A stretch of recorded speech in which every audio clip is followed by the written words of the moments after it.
3 years ago, on a normal school day, a scream grabbed the attention of the whole class. We jerked our heads to see what was happening outside, as suddenly, the bell indicating a fire drill started to ring fiercely. Before my class and I could realize, a booming voice shouting "Fire!" filled the class. The classroom immediately became a disaster zone. Some people stood still in shock, trying to figure out what was happening, while others immediately took their precious MacBooks and phones to protect them from impending disaster. Some people were even laughing and joking about the fact that they were given a chance to skip part of school. Panicking, our teacher grabbed his coat and directed us to head outside. It seemed impossible to quiet down the children who were running amok, forgetting what they learned during more than 10 practice exercises in a year-long period. When my class was finally in line to evacuate, smoke started billowing inside.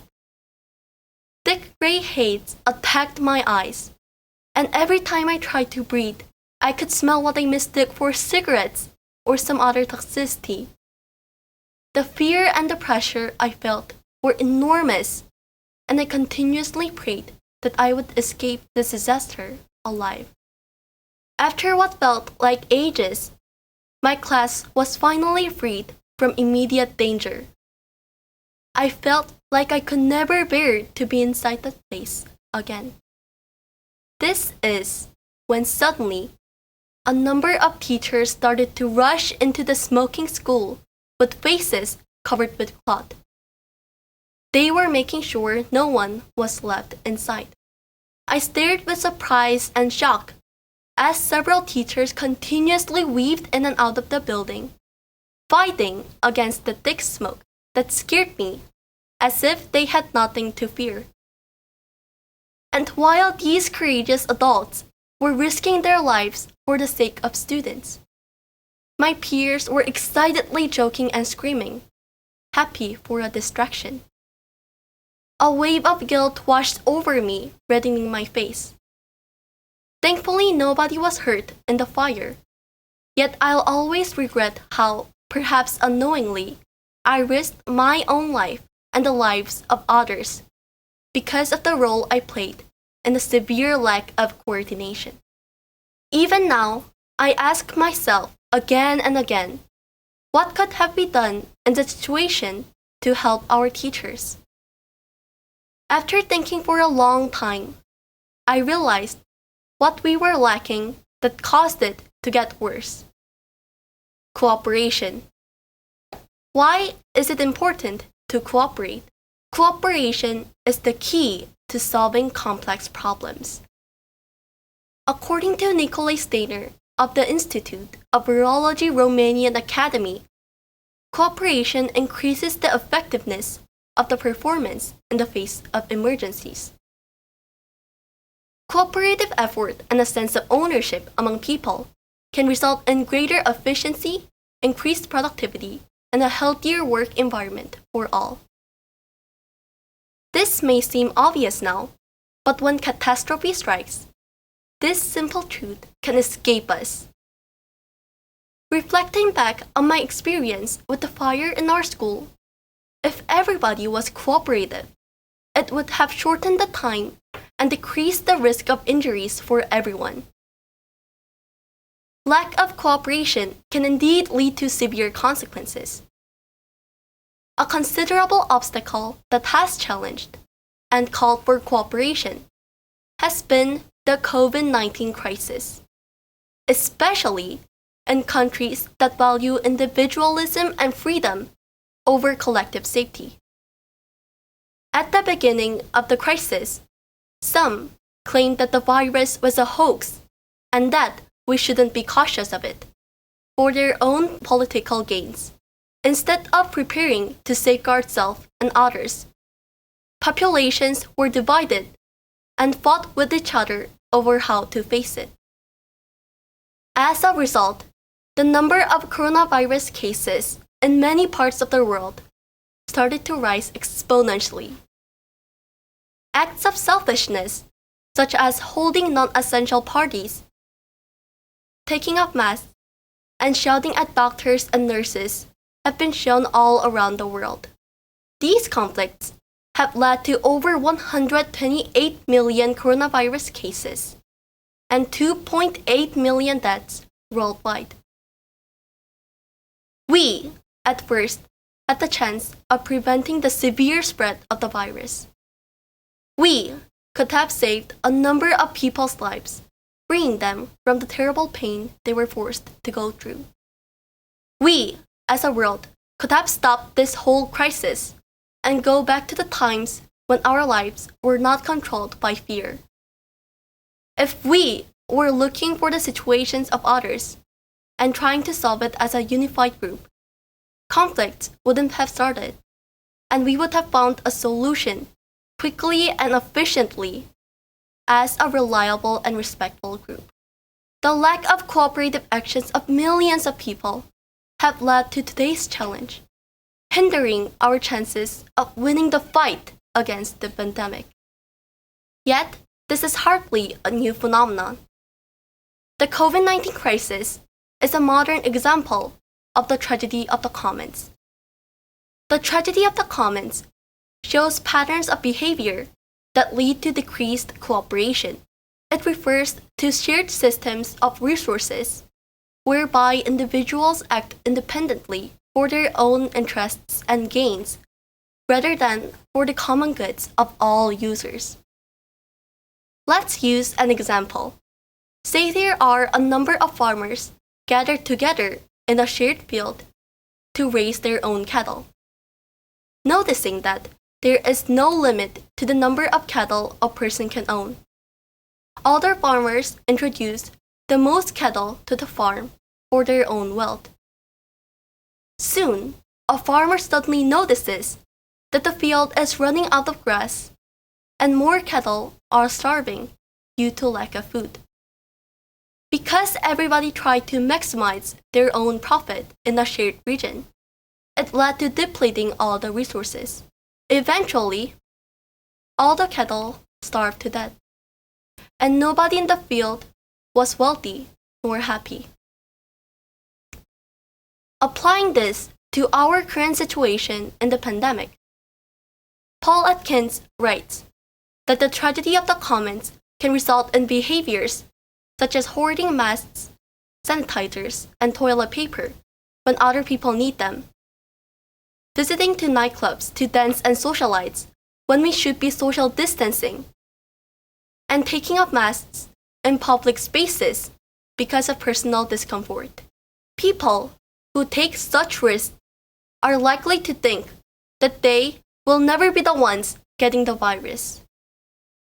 We often externalize issues, concluding that they exist way beyond us as unrelated events that are independent of our lives.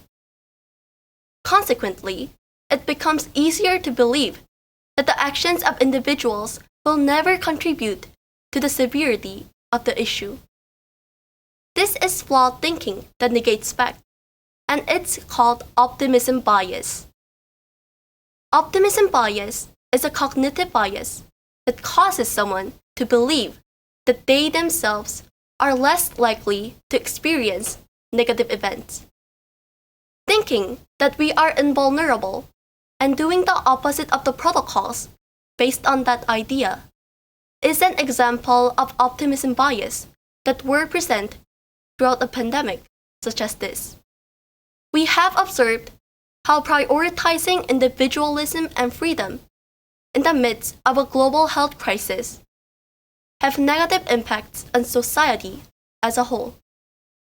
There is so much we are still learning and can't be aware of as we make daily choices. People who are asymptomatic carry the virus and don't know it until someone else is infected. It's not beyond the realm of possibility that we, or someone we know or love, is carried to a hospital due to infection.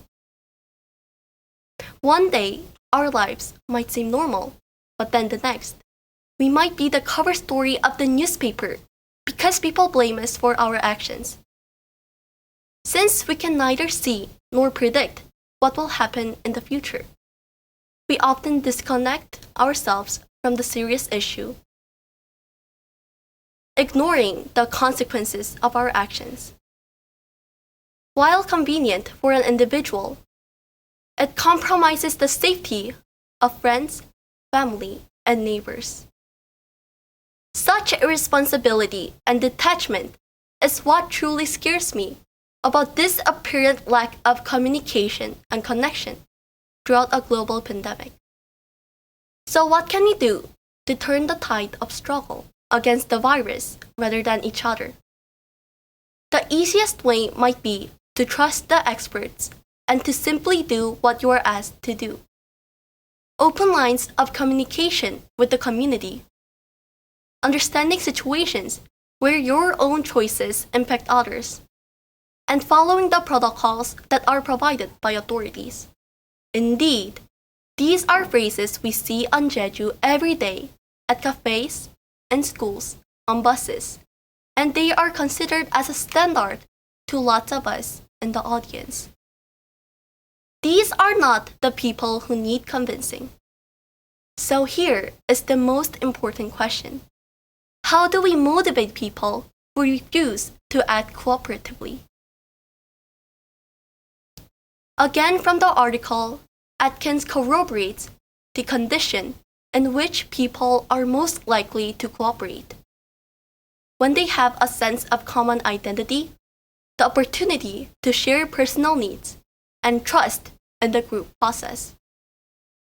We have to think and act like a team who is working towards the same goals for the same values. A sense of unity is crucial for people to effectively gather together. One common method of achieving this is to emphasize a common enemy. Humans are likely to come together when we are overcoming a single challenge. Indeed, South Korea has shown this since the beginning of the outbreak. The Ministry of Disaster and Safety of Korea has quickly updated information about the victims and the places they visited. The officials sent out announcements to schools, workplaces, and even to individual cell phones to constantly remind people of a common threat. At the same time, the government provided enough medical supplies and masks for people, allowing them to receive help when needed. Thanks to these efforts made by the government, South Korea is regarded as one of the most successful countries to manage COVID-19. Other countries all over the world can learn much from this example by following the protocols that are used by Korea to prevent the spread of the virus within their own countries. Taking advantage of this psychological phenomenon, we can understand that the reverse is also true. That division and individualism can threaten the lives of innocent people, many of whom are taking proper precautions. Another way is to have a strong and reliable organization people can trust when they face challenges. Actually, a few months ago, there was a coronavirus case in our school. The person who got the virus was one of my friends in another class. As soon as my friend tested positive, the school sent an email to all parents and teachers, informing them to stay indoors and avoid any contact with others. Within 24 hours, the school contacted all the students who had the same classes as her and made several test stations in the gym to complete contact tracing for everyone. Nurses and volunteer teachers wore protective clothing and tested over 200 students in just half a day, showing incredible amounts of work. All the results came out a few hours later, and fortunately, thanks to the work done by schools and nurses, not one other person contracted the virus. This incident was even written in the news, showing surprise with the amounts of work done by schools and nurses, comforting, contacting, and testing enormous populations, successfully protecting our community from the spread of the virus. When this happened in my school, a lot of students were immediately panicked and confused, as rumors and fake news started to spread among them. When the principal sent an email to all school members, soothing them and giving detailed instructions, students were able to calm down and follow what was written in the directions. Because the school showed trust to the students, we were able to quickly and safely respond to the virus.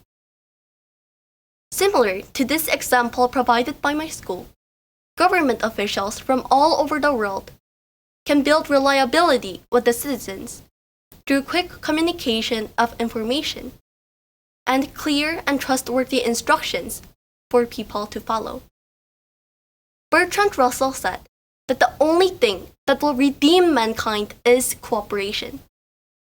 As humans, we face a worldwide challenge that threatens to take away millions more lives.